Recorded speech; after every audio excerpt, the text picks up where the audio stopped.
Estamos iniciando hoje, nessa quinta-feira, dia 22 de outubro, o nosso Conexão Saúde e Bem-Estar, com o objetivo de fazer uma reflexão geral aí sobre esses últimos 9 meses em que a gente atravessou, talvez um momento histórico no Brasil, que foi esta pandemia do coronavírus.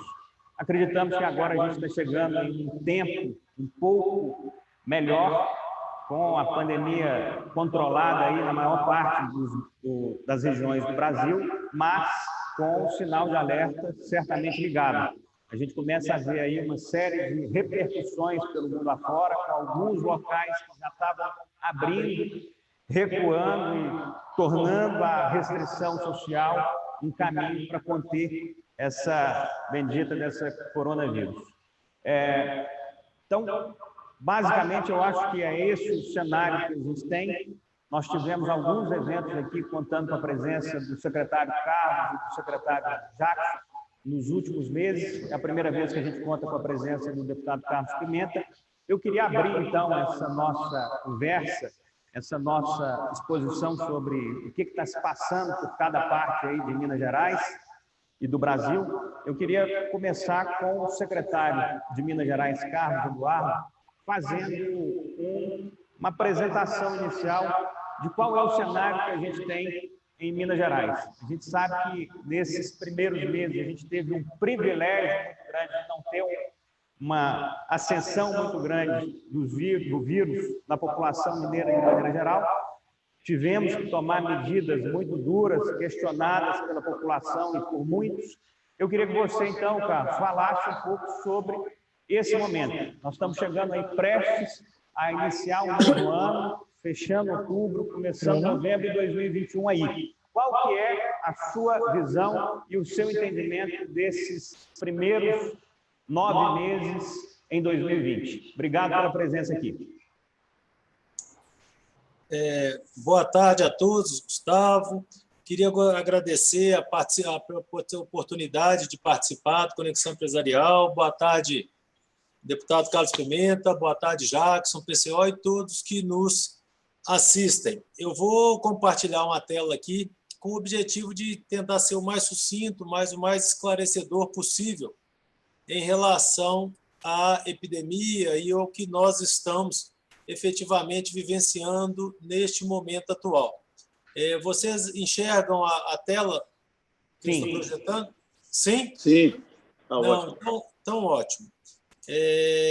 O que nós temos hoje, né? Então, em relação ao balanço, prognóstico e cenário em Minas Gerais, de uma forma geral, a emergência de saúde pública do coronavírus, nós tivemos inúmeras dificuldades no início da pandemia, e eu sempre gosto de frisar, porque entre fevereiro e março nós tínhamos aquele risco iminente de colapso, com pessoas morrendo por desassistência na Itália, Espanha, Equador, ou seja, realmente era uma situação catastrófica, uma situação de guerra, e que é fundamental que se entenda, naquele momento, as atitudes que foram tomadas. Naquele momento, tudo que nós queríamos era que nós não tivéssemos, no estado de Minas Gerais, morte por desassistência. Esse era o foco principal de todo o nosso pensamento.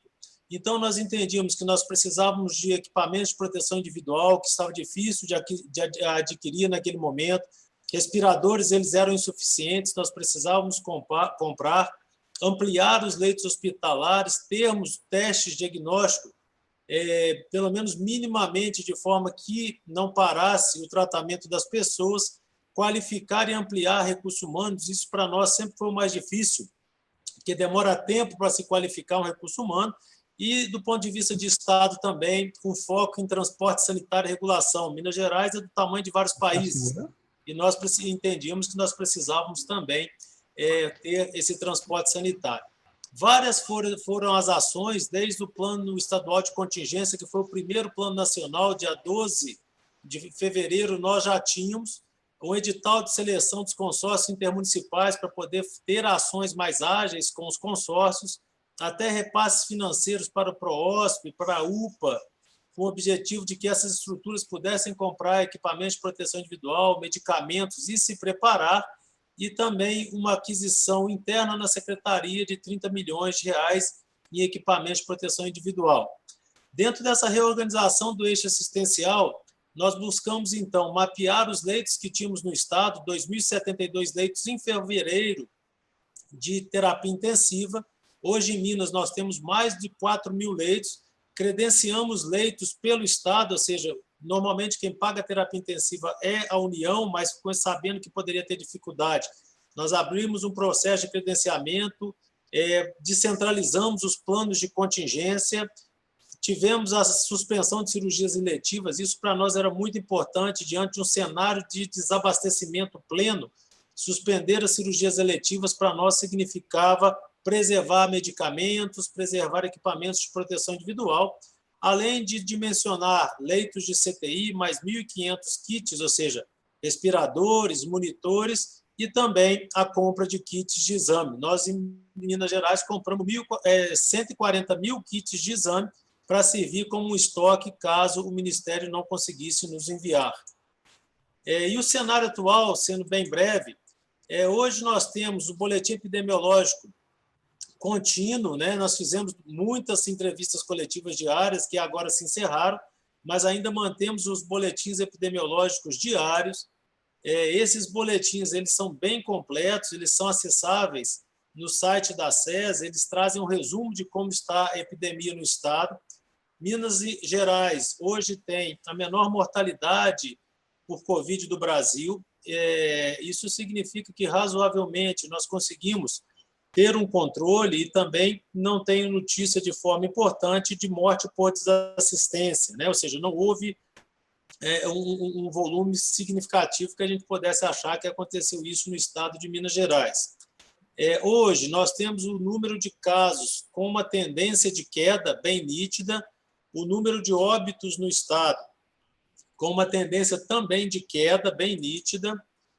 Quando nós avaliamos os óbitos por semana epidemiológica, nós vimos que na 30ª semana epidemiológica, que foi final de julho, foi o pico de óbitos no estado, e desde então nós estamos com uma queda sustentada, com a diminuição bem sensível e evidente, sendo que daí na 42ª semana nós ainda temos dados chegando no estado.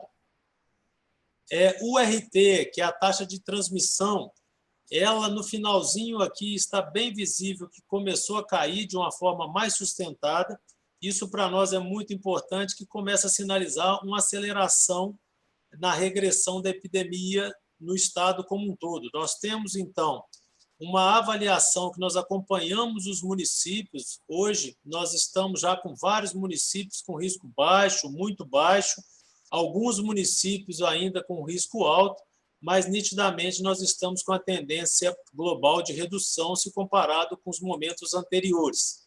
Esse é um painel que nós acompanhamos, nós temos condição de acompanhar por macro-região, por cidade, por hospital, como está a ocupação, baseado no SUS Fácil, e hoje nós temos 57,53% de ocupação, com 691 pacientes internados com Covid no estado inteiro, e com 2.247 leitos ocupados. Para vocês terem uma ideia, no pico da epidemia, em julho, nós tivemos 2.766 casos, leitos ocupados no estado. Então, há nitidamente uma redução.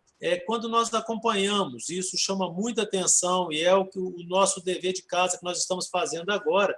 O gráfico acima e à esquerda é a taxa de ocupação de leitos. A gente vê que a taxa de ocupação, o vermelho são leitos de terapia intensiva, ela vem caindo progressivamente. Isso aí parece ser bem sustentado. Quando nós vemos a participação por Covid, essa participação ela cai com maior acentuação. Isso chama muito a atenção porque está começando a configurar agora que a Covid não é mais tão responsável por ocupação de leitos no estado e nós temos que focar também agora na ocupação de leito pelas demais doenças. O monitoramento de surto ele é contínuo, ele também caiu muito nas últimas semanas. Os dados laboratoriais, que é o percentual de exames positivos do todo, está também caindo. Isso para nós é importante, que mostra que daquelas pessoas com síndrome gripal, elas tendem a ter uma chance menor atualmente de ter a Covid. No Estado como um todo, nós temos, entre público e privado, 457 mil exames de RT-PCR feitos. É importante reforçar que Minas é um estado que tem um componente de privado significativo. Nós temos pelo menos 25% dos mineiros fazendo parte da rede privada, e quando nós vemos testes sorológicos, nós já passamos de 1 milhão no estado. Dentro das projeções, o que nós estamos vendo? Nós tínhamos a projeção de acompanhamento, que aí seria o amarelo contínuo ou amarelo pontilhado, correspondendo a 1,3% da população contaminada no contínuo e 3% da população contaminada no pontilhado, em que os casos eles ficaram dentro dessas projeções, já estão caindo, e os óbitos também, no gráfico à direita, mostrando que eles começaram realmente a ter uma redução importante se comparado com o momento que foi o momento de pico. Essa projeção é uma projeção de futuro. A linha amarela, se nós mantivermos o RT conforme ele foi apurado ontem, né? Nós temos uma tendência de estabilizar em janeiro a fevereiro. Se ele cair um pouco mais, que é o que nós esperamos, nós vamos ter uma horizontalização importante já em dezembro.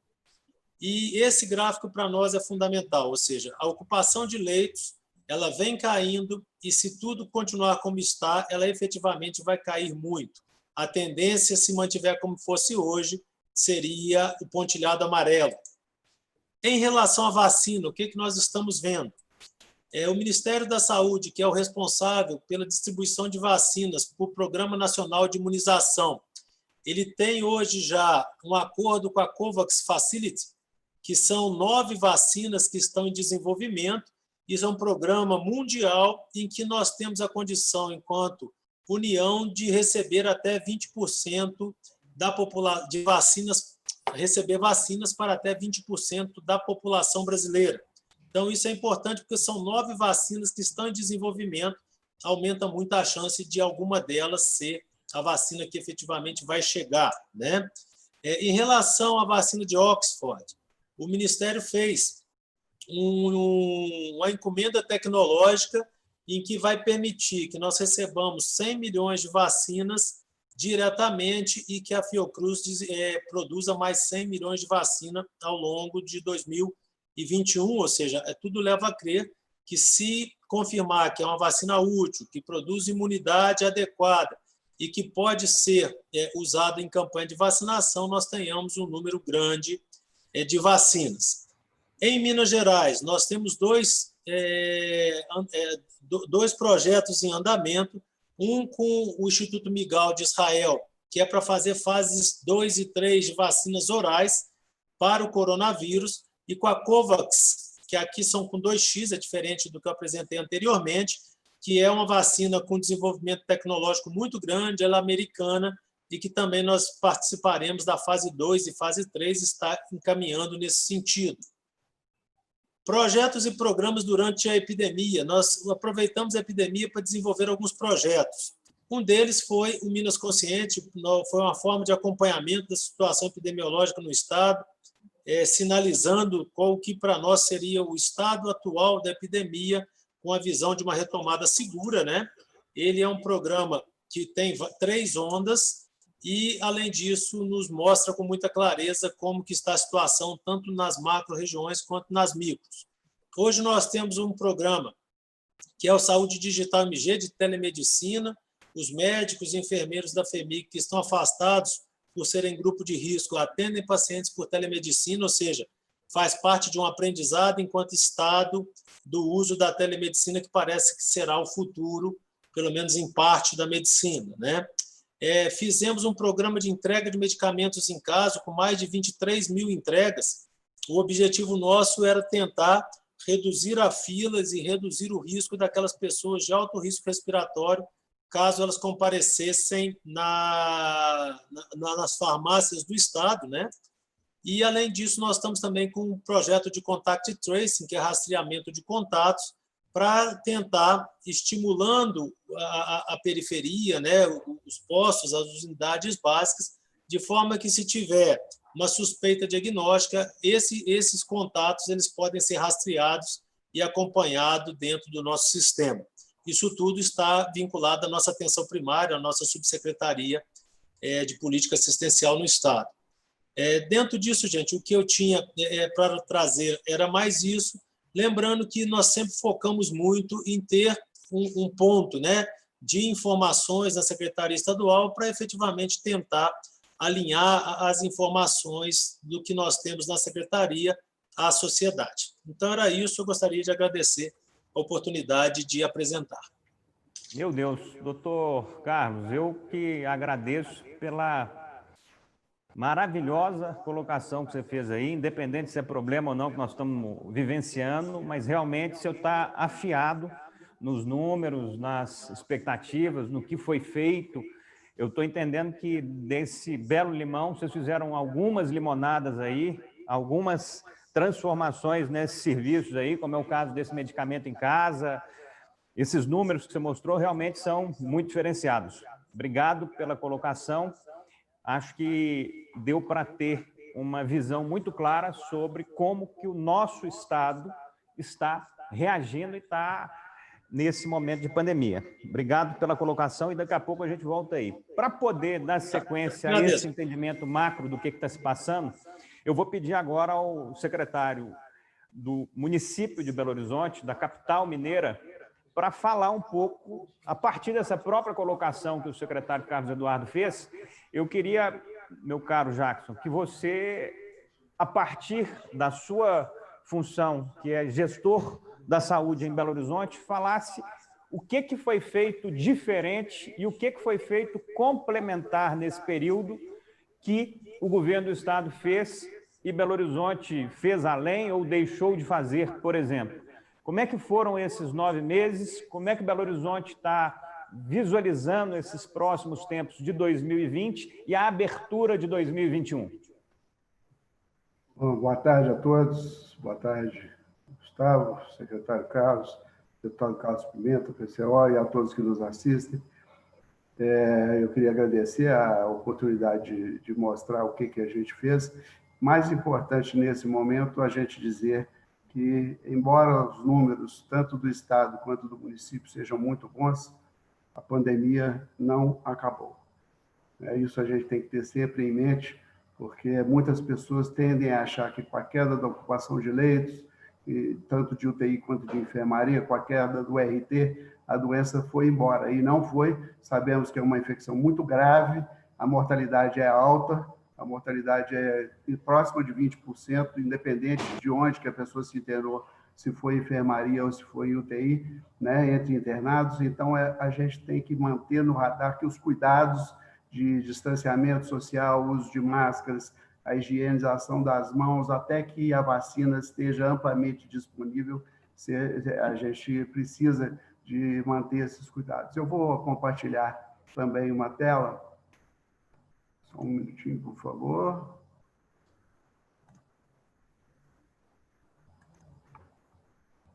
Está aparecendo? Ainda não, secretário.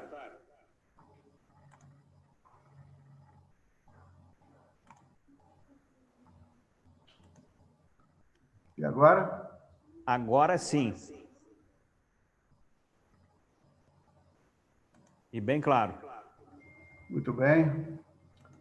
Então, só relembrando rapidamente, né, no dia 31 de dezembro, a Organização Mundial de Saúde foi notificada pela China dos casos de Covid, e em final de janeiro, a Organização Mundial de Saúde declarou uma emergência de saúde pública internacional, mas, assim como o Estado de Minas Gerais, em meados de janeiro, nós tínhamos a certeza que era inevitável que o vírus chegasse aqui, e isso nos incitou a fazer a primeira reunião de gabinete em meados de janeiro, de modo que no dia 2 de fevereiro as nossas equipes de médicas de atendimento domiciliar já estavam treinadas para colher material e o SAMU já treinado para fazer o transporte desses pacientes, mas o primeiro caso brasileiro foi 26 de fevereiro e o primeiro em Belo Horizonte, dia 16 de março, e no dia 17 foi decretada a instituição do comitê, que é coordenado por mim e consta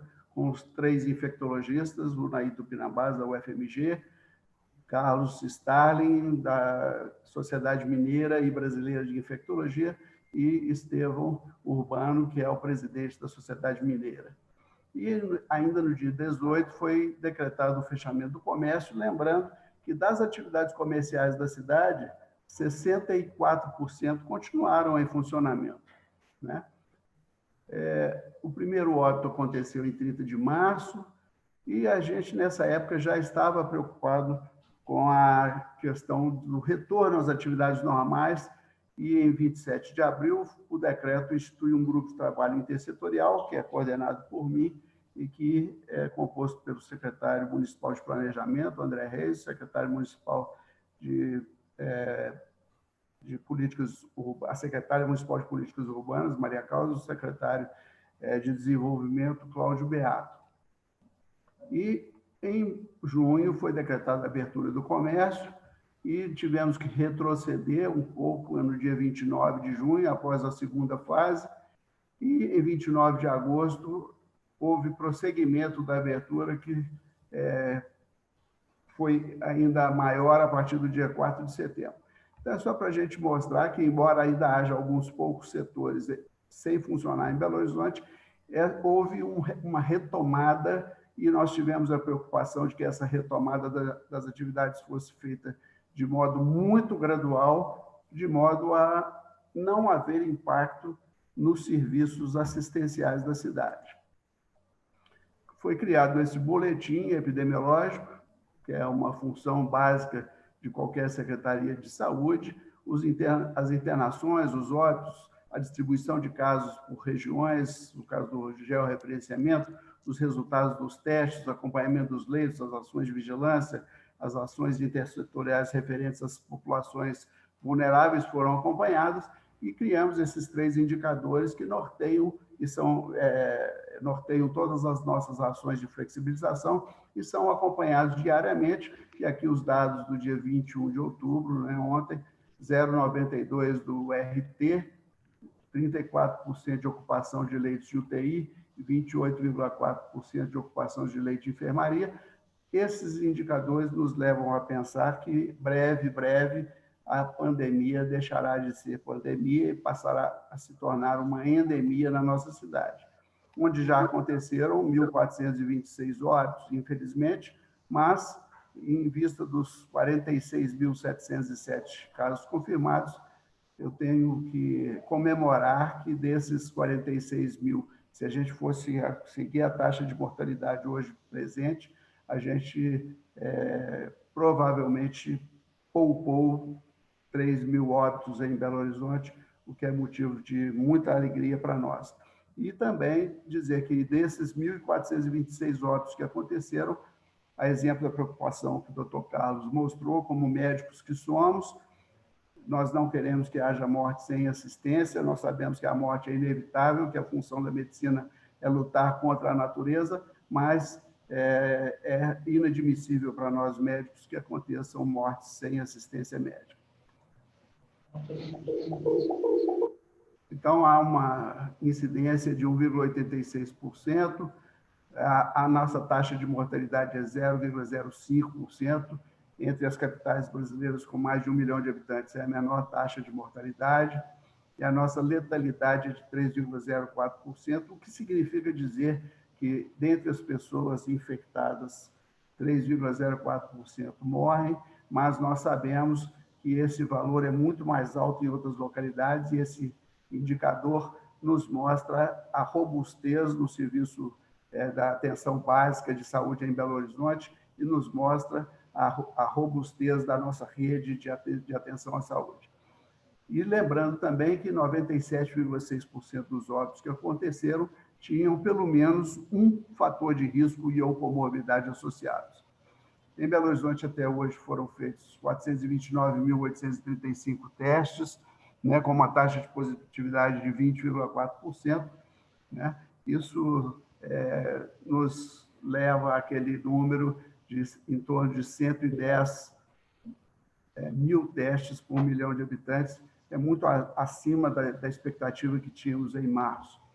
E muito disso se deve à colaboração com o Estado, via Secretaria de Estado da Saúde com a FUNED, mas também a implantação do nosso laboratório de biologia molecular próprio do município. Então, aqui, essa curva nos mostra que Belo Horizonte ocupa, dentre as cidades com mais de 1 milhão de habitantes, a menor taxa de mortalidade, e isso é motivo de muita alegria para nós, né, de comemoração, e esses dados estão aí disponíveis, né, nesse site.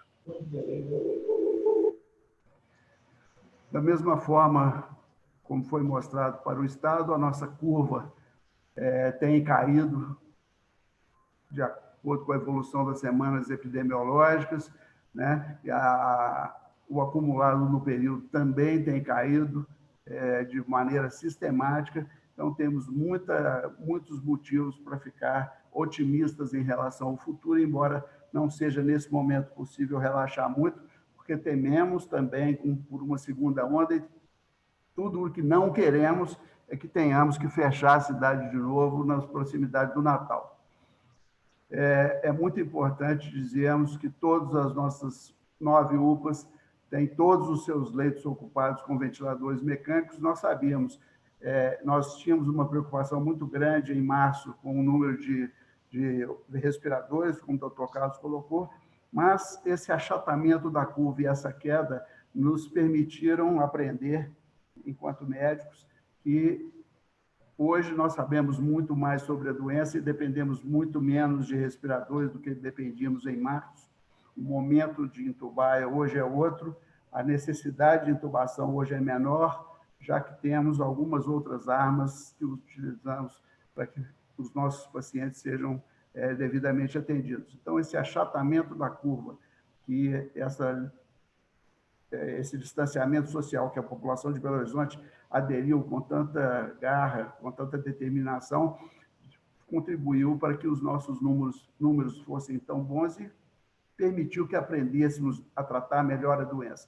Nós sabemos que uma pessoa que adoece hoje tem uma chance menor de morrer de Covid do que tinha em março, por exemplo. E, por causa disso, né, e para que isso fosse viabilizado, foram já empenhados no município 369 milhões de reais de despesas, sendo desses 75 milhões para a nossa rede própria, contando pessoal e investimentos com diversas aquisições, e 293 milhões foram para a rede hospitalar, sendo 12 milhões para os hospitais próprios. Eu tenho que dizer que as emendas parlamentares contribuíram em muito, né, com 54 milhões, houve incentivos, né, diversos. Então, várias fontes contribuíram para esse volume, lembrando que o Hospital Eduardo de Menezes e o Hospital Júlia Kubitschek, embora sejam da FHEMIG, que é uma instituição estadual, também fazem parte do complexo municipal, prestam atendimento a munícipes de Belo Horizonte e foram remunerados por essa atividade. Algumas estratégias que foram muito importantes foram as medidas de distanciamento social e a restrição de circulação de pessoas a partir de 18 de março. Esse foi, sem dúvida, uma grande medida, grande responsável pelos bons números da cidade, embora haja outros. Fizemos um monitoramento de indicadores epidemiológicos e assistenciais, como já mostrado, a promoção das medidas de prevenção de contágio, como estímulo à lavagem de mãos, uso de álcool gel, obrigatoriedade do uso de máscaras. Nós sabemos hoje que o uso de máscaras, a gente tem chamado as máscaras de mini vacina ou de vacininha, porque há trabalhos científicos mostrando que a máscara filtra uma quantidade grande de vírus e quando recebemos esses vírus em pequena quantidade, o que é suficiente para estimular a imunidade individual. Também tem que ressaltar a transparência e a comunicação constante com a população e com os prestadores da Rede SUS de Belo Horizonte. Tivemos reuniões múltiplas, tivemos uma interação técnica muito importante da nossa equipe do município com a equipe do Estado, muitos dos trabalhos foram feitos em conjunto. Também fizemos capacitações, treinamentos e orientações normativas para os trabalhadores para a rede de atendimento e tomamos muitas medidas de cuidado e proteção ao trabalhador, não só através do fornecimento de equipamentos de proteção individual, mas também com a montagem de um serviço exclusivo para atendimento ao trabalhador da saúde na cidade. Usamos ferramentas tecnológicas para evitar o trânsito de pessoas, foram viabilizadas plataformas de consultas online e telemonitoramento. Nós disponibilizamos 400 consultas online por dia, né? Tentamos afastar a população idosa dos centros de saúde através do telemonitoramento daquelas condições crônicas. Também montamos ações específicas para a população em situação de rua, através de uma parceria com o SESC, montamos uma unidade de acolhimento no SESC Venda Nova para as pessoas em situação de rua infectadas. Também fizemos um equipamento específico para idosos acolhidos em instituições de longa permanência de idosos, que funciona ainda hoje lá em cima da UPA Venda Nova, que é o UAP. Aqui, compramos 2 milhões de máscaras de proteção para distribuição para a população em situação de maior vulnerabilidade social e trabalhamos com os hospitais próprios e conveniados pela disponibilização de leitos na rede hospitalar, sem criação do hospital de campanha. Fizemos uma tabela de remuneração diferenciada para todos esses hospitais, inclusive, obviamente, os hospitais, os nossos 2 próprios e os 2 da FEMIG, de modo que esses leitos acrescidos possam vir a ser um legado para a cidade após o término da pandemia. A nossa vigilância fez 6.186 vistorias em estabelecimentos comerciais e 514 em estabelecimentos de saúde. Abrimos um canal exclusivo para denúncias, né, no portal da Prefeitura. Implantamos as barreiras sanitárias, 18 barreiras sanitárias, em que mais de 1.250.000 pessoas foram avaliadas.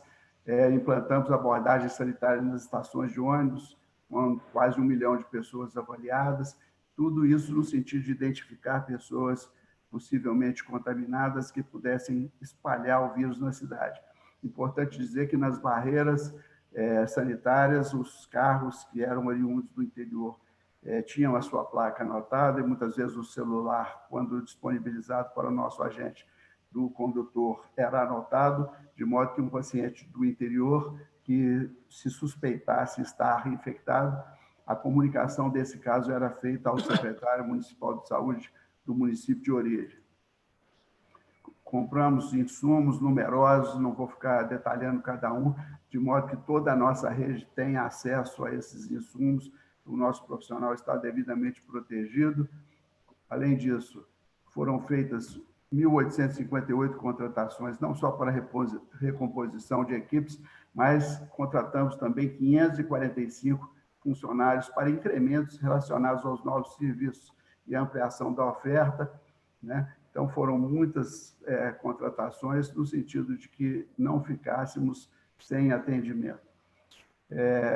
A consulta online eu já mencionei, nós temos 12 profissionais, hoje com 200 atendimentos diários, fazemos o telemonitoramento pelas equipes de saúde da família, sempre para afastar o paciente do centro de saúde, principalmente se ele tiver uma comorbidade que facilite a sua infecção e, obviamente, o risco maior de óbito. Criamos esse serviço exclusivo para atendimento aos trabalhadores de saúde, né? Já foram 8.000 profissionais testados, com uma positividade de 16%. Criamos 3 centros específicos para atendimento a pacientes com suspeita de Covid, já com 16.724 atendimentos realizados. Já falei da situação das pessoas em situação de rua, da unidade para idosos, e também assumimos uma prevenção à contaminação de Covid, que é desempenhada pela Pastoral de Rua e cujo custo é arcado pela Prefeitura de Belo Horizonte. Uma preocupação, assim como a estadual, foi mapear a estrutura existente, a capacidade de extensão, de expansão dessa disponibilização de leitos nos nossos hospitais, garantindo o serviço de retaguarda, não só para a Covid, mas para as demais urgências e internações. Da mesma forma, nós suspendemos as cirurgias eletivas, deixando apenas 10% para aqueles casos absolutamente impossíveis de terem suas cirurgias adiadas. Optamos, como já disse, por não abrir o hospital de campanha e disponibilizar os leitos dos 23 hospitais da rede SUS Belo Horizonte, significando os 2 próprios, os 2 da FEMIG e os demais contratados. Em março, tínhamos 133 leitos de enfermaria para Covid e 101 de UTI. Agora, nós dispomos de enfermaria de um total de 1.713 leitos, sendo 1.115 do SUS, 430 novos e 685 remanejados, e de UTI dispomos hoje de um total de 741 leitos, sendo do SUS 424, dos quais 250 novos e 174 remanejados. É evidente que nós temos que abrir esses leitos para outras doenças. Nós já começamos, a partir do dia 19 de agosto, a fazer essa distribuição, de modo que, no dia 19 de agosto, então, tínhamos 1.539 do leito SUS para Covid-19, nós já reduzimos 517 leitos, de modo que hoje temos 1.098. É inadmissível hoje que estejamos com um leito vazio de Covid e uma pessoa que teve um AVC ou teve um infarto fique esperando na fila, né? Nós, enquanto médicos, não podemos pactuar com isso, né? E dos leitos SUS não Covid, tínhamos 4.209, hoje temos 4.635, então esse é um legado que esperamos seja possível manter para a cidade, obviamente, dependendo de recursos federais para o financiamento, para a manutenção desses novos leitos ativos. Então, era rapidamente isso que eu queria mostrar, dizendo que a nossa preocupação sempre foi preservar a vida, e nós não negociamos vida, nós negociamos horário, negociamos dinheiro, mas vida a gente não negocia, então, de certos parâmetros, a gente não abre mão para que a nossa população seja atendida. Muito obrigado pela oportunidade, estou aqui à disposição para responder aos questionamentos. Meu caro secretário Jackson e Carlos Eduardo, certamente vocês enfrentaram aí vários momentos de rejeição das decisões que vocês estavam tomando por parte da população, por parte do setor produtivo, por parte de todo mundo que não está dentro daquela visão do que realmente está acontecendo e do que pode ser feito. Pelos números, por cada palavra, por cada frase que vocês colocaram aqui agora, dá para ver que Minas Gerais e Belo Horizonte se comportaram diferente do resto do Brasil, e em proporções muito menores. Os números todos mostram isso. E, querendo ou não, nós estamos no segundo estado mais populoso do país. Então, o trabalho que foi feito em Belo Horizonte e em Minas Gerais não tem como não ser reconhecido depois do tempo passado, depois de tantos machucados econômicos das pessoas aí em casa, não tem jeito de não reconhecer o belo trabalho e o resultado que a gente está vendo aí. Eu vou pedir para o deputado Carlos Pimenta, que é presidente da Comissão de Saúde da Assembleia Legislativa, que é a casa que agrupa aí todos os representantes da população. Ele também tem algo a contribuir, não só por ser médico, mas também por ter essa visão diversa da Assembleia Legislativa, dos seus pares, das pessoas que ele conversa, que ele se relaciona. E, meu caro Carlos Pimenta, o que eu te peço, então, é para você fazer uma análise do que os nossos dois secretários falaram, como é que você enxerga as ações que foram feitas e a sua opinião daqui para frente. Bom, primeiro eu quero agradecer a oportunidade de estar aqui presente e fazendo esse debate, essa discussão de altíssimo nível, a você, Gustavo, ao PCO, grande amigo de longas datas aqui da nossa querida Montes Claros, cumprimentar o nosso secretário, Carlos Eduardo, pelo trabalho fantástico que ele fez, o Jackson, também um trabalho espetacular. Os números mostram que Minas Gerais, e de uma maneira também muito especial Belo Horizonte, elas souberam comportar nessa pandemia, nesse turbilhão que aconteceu no mundo todo e aconteceu aqui também no nosso estado. Os números por si mostram o êxito, os êxitos, né, das ações implementadas pelo governo do estado de Minas.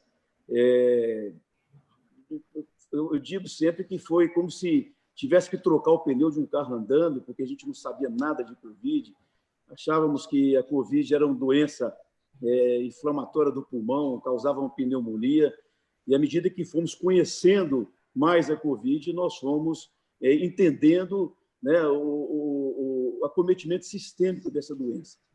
Tanto é que os casos hoje aumentam no mundo todo, aumentando no mundo todo, os casos, os números mostram isso, ainda mais com a segunda onda que está acontecendo, que está ocorrendo na Europa, mas o número de mortes, de óbitos pela Covid tem diminuído. E isso mostra exatamente o preparo que hoje a medicina tem, os médicos, a ciência tem. Então, parabéns ao Carlos, parabéns ao Jackson. Eu não vou repetir os números, estão aí para todo mundo ver. Eu queria me ater, Gustavo, a dois fatos, a dois pontos. Primeiro, a questão da vacina. Eu acho que nós temos agora que partir para que a gente possa ter o melhor programa de vacinação para Minas Gerais e para o Brasil. Não com esses contratempos que tivemos aí de 2 dias para cá, quando o ministro reúne com o secretário de Estado do Brasil todo, anuncia algumas ações e, no outro dia, o presidente Bolsonaro vem e desautoriza o Ministério a informar, ou pelo menos sustentar o que estava conversando com o secretário, com os governadores. Isso foi terrível. Eu entendo que a vacina ela não tem nacionalidade. A vacina, se ela for eficaz, se ela for segura, se ela estiver em disponibilidade para o mundo todo e de uma maneira muito especial para os brasileiros, porque nós temos que pensar também no mundo, mas pensar no Brasil. Hoje, os Estados Unidos já têm um estoque, pelo menos, garantido, um estoque virtual, para vacinar todos os americanos no momento em que for desencadeado o processo de vacinação. Então, nós temos que ter isso, a disponibilidade dessa vacina. Ela tem que ter uma eficiência, produzindo anticorpos. Então, a vacina, ela não importa que ela venha do Reino Unido, que ela venha da China, que ela venha da Rússia, que ela venha dos Estados Unidos, ela tem que ter segurança e eficiência. Então, nós temos que começar a pensar muito nisso. Porque muita gente indaga, eu já tive a oportunidade de falar com o doutor Carlos Eduardo, quando você vê o governo de São Paulo, juntamente com o Instituto Butantan, já anunciando que já tem a vacina garantida lá para a população de São Paulo. Você vê o Rio de Janeiro com o Instituto, com a Fiocruz, a fundação, né, que está ali no Rio de Janeiro, já preparando, já fazendo os testes. E Minas Gerais tem que estar inserido nesse contexto, para que a gente possa trazer a tranquilidade. A Covid não vai acabar agora no mês de novembro, não vai acabar no mês de dezembro, não vai acabar no mês de janeiro, vai diminuindo, os números vão se achatando, as curvas em descendência, mas ela vai estar aí. Ela deixa de ser uma epidemia, uma pandemia, para se tornar, como o Jackson disse, uma pandemia, ou seja, está no nosso meio. Então, essa questão da vacina ela é séria, é preocupante e tem que fazer parte da ordem do dia. A Assembleia de Minas ela fez o possível. O presidente Agostinho, nessas reuniões remotas que nós estamos passando, nós estamos fazendo, nós votamos muitos projetos, autorizando repasse de recursos. As emendas parlamentares, que somaram só esse ano mais de 250 milhões, todas elas foram encaminhadas para o combate à Covid. Porque não adianta nada você passar um recurso para fazer uma praça, para consertar uma rua, para comprar um veículo, para fazer isso, para fazer aquilo, se a Covid estava em florescência, preocupando a todos nós. Então, nós tivemos o cuidado de autorizar que o governo do Estado pudesse usar desses recursos, todos eles que deveriam ser repassados obrigatoriamente à Assembleia de Minas, são emendas impositivas, para ser usado pela Secretaria de Estado da Saúde, pelas secretarias municipais. E eu abro um parênteses aqui, Gustavo, para falar do esforço que as prefeituras fizeram. Não foi só a nossa capital, não. Aqui em Montes Claros, por exemplo, nós temos um dos menores índices. E Montes Claros ela está inserida, né, no coração do norte. Nós temos aqui, nós somos passagem do Sudeste, do Sul de Minas, do Brasil, do Centro-Oeste, de tudo, para o Nordeste brasileiro. Tem uma população de 420 mil pessoas, mas uma população flutuante de 1.200.000 pessoas. E os nossos números são os números que causam, sabe, orgulho, para ver o quanto que o prefeito Humberto Souto lutou, o quanto que a secretária Dulce lutou, com o apoio do secretário de Saúde, há de se dizer que foi muito importante, os nossos hospitais, a Santa Casa de Montes Claros, o Haroldo do Torinho, todos eles, foi um esforço conjunto. Primeiro ponto é a questão da vacina. Segundo ponto, talvez até provocando um pouquinho, é o que vai ser do SUS nesse momento de declínio da Covid. O SUS, para mim, hoje é a maior instituição, é o maior patrimônio do povo brasileiro. Com toda deficiência, o SUS cumpriu o seu papel, sabe, com altivez, com eficácia, com prontidão, e o SUS deu uma demonstração de que aqui no Brasil nós temos algo que nos Estados Unidos não tem, e praticamente em país do mundo nenhum tem, que é essa preciosidade a serviço da população brasileira. Claro que tivemos problemas no início, né, como o Carlos falou, estava conhecendo a doença, ninguém sabia como tratar uma doença, era aquele temor da rede entrar em colapso, dos hospitais não darem conta, mas, graças a Deus, a gente vê que alguns estados um pouquinho mais, outros menos. Minas Gerais foi um exemplo de eficiência no combate à Covid, né? Então, nós precisamos agora voltar as nossas vistas para o SUS. Eu acho que o SUS ele tem que ser fortalecido, mais do que nunca tem que ser fortalecido. O SUS, mais do que nunca, tem que ter uma atenção básica à saúde, lá na ponta do serviço, nos postos de saúde, os médicos que trabalham, os enfermeiros, os fisioterapeutas. Nós temos que valorizar os nossos funcionários do SUS. Vai desde do médico até o mais humilde funcionário, aquele que limpa o CTI, aquele que trabalha dentro, limpando as enfermarias, trocando a roupa de cama, e as principais mentes que estão a serviço do SUS. Mais do que nunca, Carlos, nós temos que ter esse reconhecimento e procurar, de todas as formas, valorizar esses funcionários. Quantos que morreram, quantos médicos deram as suas vidas para poder salvar a vida da população, quantos enfermeiros, fisioterapeutas, biomédicos.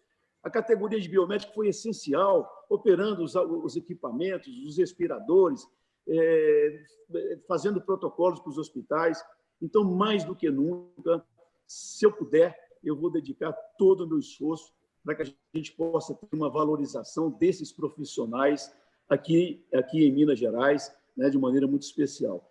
Então, eu acho que o balanço é esse.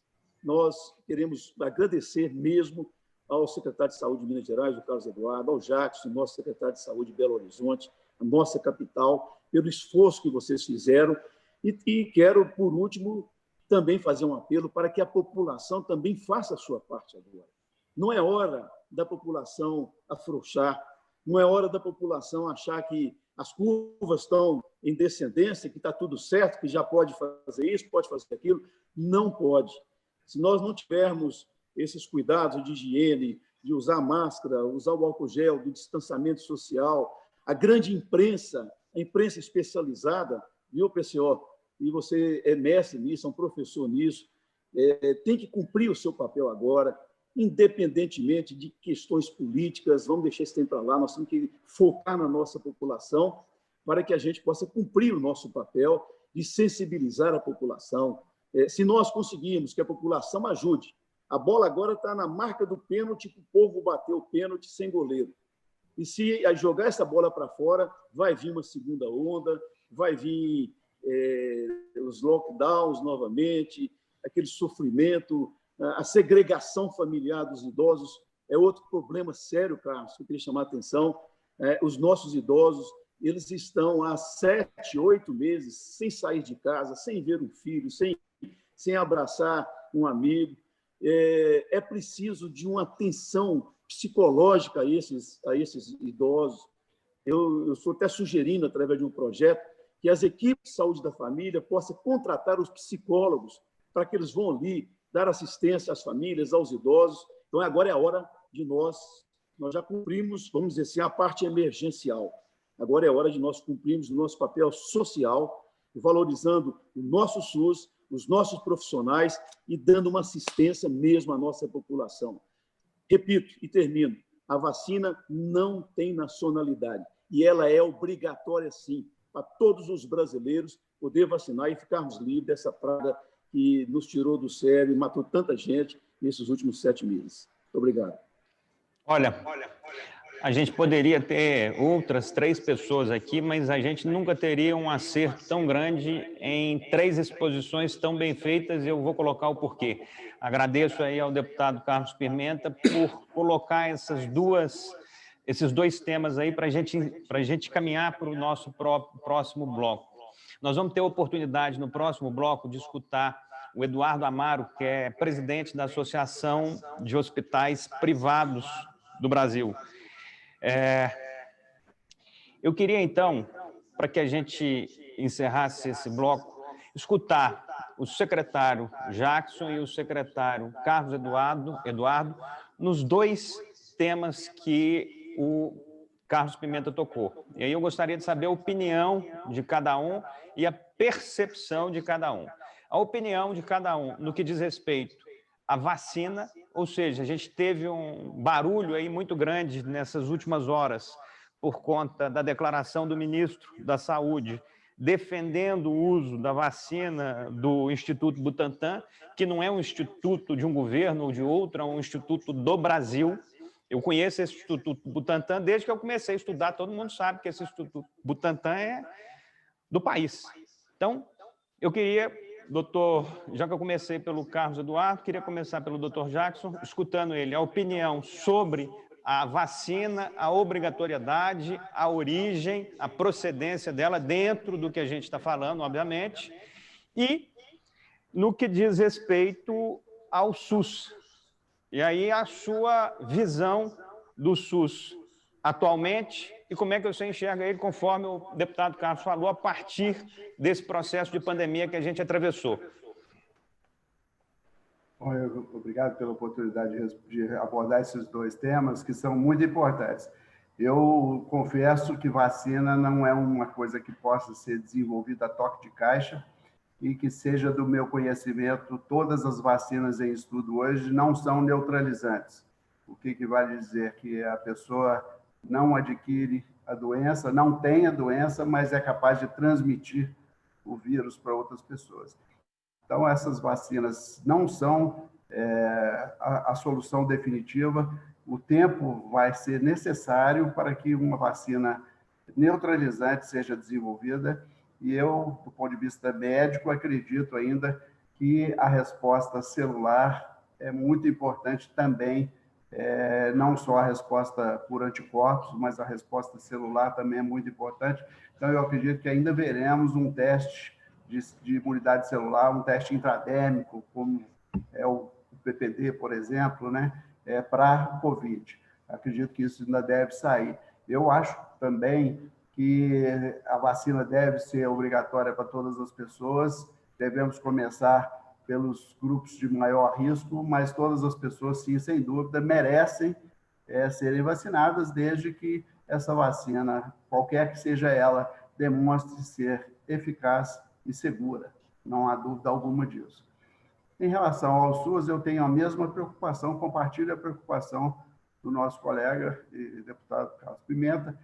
Eu acredito que o SUS não é apenas uma maneira de fornecer um atendimento de saúde, é a maior ferramenta de inclusão social na face da Terra, é uma coisa mais espetacular que existe. Todos nós que trabalhamos no SUS nos apaixonamos por ele. Teremos desafios muito grandes.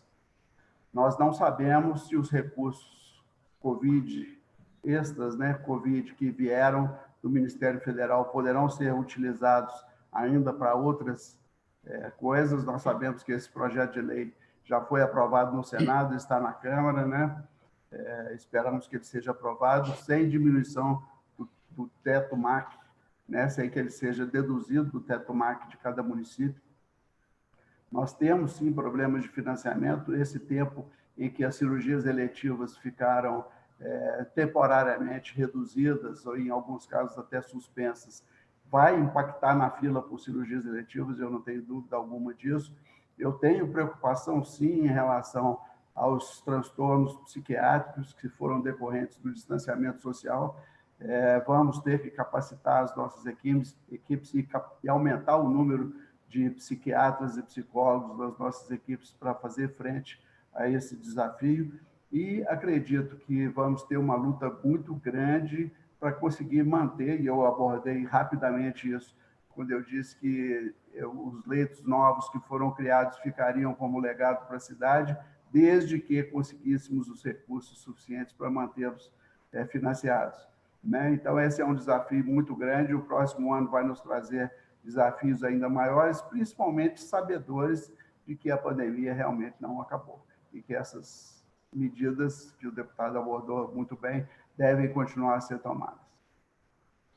Muito obrigado, secretário Jackson, sempre muito lúcido e qualificado nas suas colocações. Meu caro Carlos Eduardo.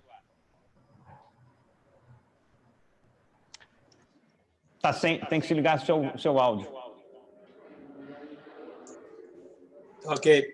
Eu queria agradecer aos elogios do deputado Carlos Pimenta. Eu acho que ele tem sido um grande apoiador do nosso trabalho, né? Tem acompanhado de perto, com frequência a gente vai lá prestar esclarecimentos e dá para ver a seriedade que nós estamos buscando lidar com a saúde de Minas Gerais. Quando nós falamos da vacina, eu particularmente tenho uma opinião muito definida, ou seja, vacina não tem origem, vacina tem qualidade e eficácia, eficiência, estudos que a qualificam. Então, eu acho que o que nós temos que buscar efetivamente é que nós tenhamos efetivamente, né, uma vacina que esteja pronta para ser usada em campanha de vacinação. Conforme se diz, vacina pronta, no frasquinho nós temos. Agora, com a segurança definida, com a eficácia definida, como ela deve ser feita, quantas doses vão ser, isso ainda tem dúvidas. Então, eu acho que a gente efetivamente não deve focar somente numa vacina, por isso que nós temos várias pesquisas no Brasil, nós participamos de vários desenvolvimentos de vacina, porque é difícil a gente acreditar que a coisa seja ultra rápida. Nós estamos no meio do turbilhão, igual o doutor Jackson falou, não acabou a Covid, nós estamos aprendendo ainda. Eu acho que daqui a 5 anos, quando nós olharmos para trás, vai ser muito diferente do que nós achamos hoje, né? Aquele ditado, confia em Alá, mas amarra o camelo, ou seja, a gente que é gestor, nós temos que confiar que vai ter uma vacina em janeiro, mas e se não tiver uma vacina em janeiro, em março, abril, nós temos que estar pronto para o próximo inverno, que vai voltar a ter caso, vai voltar a ter estresse novamente, provavelmente não do nível que nós tivemos, mas deve voltar. Então, de uma forma geral, eu entendo que vacina tem que ter a qualidade e confirmação da sua utilidade e da sua eficácia. Havendo isso, não importa qual seja, do ponto de vista dos estados, os secretários estaduais de saúde, eles estão muito acordados que todos nós vamos trabalhar no Programa Nacional de Imunização para que todos os brasileiros tenham a vacina da mesma forma. Isso para nós é importante por causa que os valores das vacinas são valores muito altos e a forma de aquisição, isso historicamente quem o faz é o Ministério da Saúde. Para os senhores terem uma ideia, na última reunião que nós fizemos, a vacina mais barata ela está saindo em torno de $10 o frasco ou a dose, melhor falando. Então, se a gente multiplica isso por 100 milhões de doses, né, ou então 200 milhões de doses, os valores vão para níveis estratosféricos. Isso é difícil nós acreditarmos que sem o governo federal tem algum estado que tenha condição de arcar com isso. Então, isso é um consenso hoje já dentro do CONAS, o Conselho de Secretários Estaduais de Saúde, que nós vamos todos focar junto ao Ministério no Programa Nacional de Imunização. Então, eu acho que eu entendo que está todo mundo bem alinhado nesse sentido, apesar de algumas divergências pontuais ou então alguns comentários que poderiam ser evitados. De uma forma geral, quando nós falamos do SUS, eu acho que o Sistema Único de Saúde ele comportou muito bem num estresse que nunca houve precedente, né? Eu acho que foi muito importante. Aqui no Estado, o tempo inteiro que nós pensamos em todas as políticas de enfrentamento agudo da epidemia, nós pensamos em ter um legado, ou seja, o que poderia ficar para o mineiro após a epidemia. E dentro desse legado, nosso plano de contingência ele já foi orientado para todas as regiões, no sentido de ter uma melhora da assistência, uma melhora da distribuição da assistência e também uma qualificação daqueles hospitais, que são hospitais que tinham condição de, no futuro, manter terapia intensiva. Isso, para nós, é muito importante, porque, quando nós falamos em qualificação da assistência, tem 2 itens que saem, né, que sobressaem. O primeiro é a estrutura física. É necessário ter estrutura física nos hospitais para ter uma qualificação da assistência. Mas o segundo, que é muito complexo e talvez seja até mais difícil, é a estruturação de recursos humanos para que se mantenha a assistência de maior complexidade. Isso não é muito simples. Então, todo o nosso planejamento ele passou por isso. Além disso, igual eu apresentei, a distribuição de medicamentos que nós testamos para simplificar a distribuição. Nós temos um projeto para levar medicamento ou em casa ou mais perto das pessoas possível. A telemedicina me parece que será uma realidade no futuro, talvez não da forma que está sendo, mas nós no Estado já testamos algumas versões de telemedicina e já estamos aprendendo com isso. E nós temos também um novo projeto de cirurgias eletivas, igual o Dr. Jackson falou. É necessário nós pensarmos em acabar com a fila. Se não for possível acabar com ela toda, reduzir significativamente. Isso eu acho que é um compromisso do governador e é um esforço que eu tenho feito aqui junto com a equipe. Por último, eu já até tenho conversado com o deputado Carlos Pimenta sobre aquela ideia do Covid nunca mais, né? Da gente não passar o estresse que nós passamos de ter que estruturar toda uma ideia, além de estruturar fisicamente também a rede.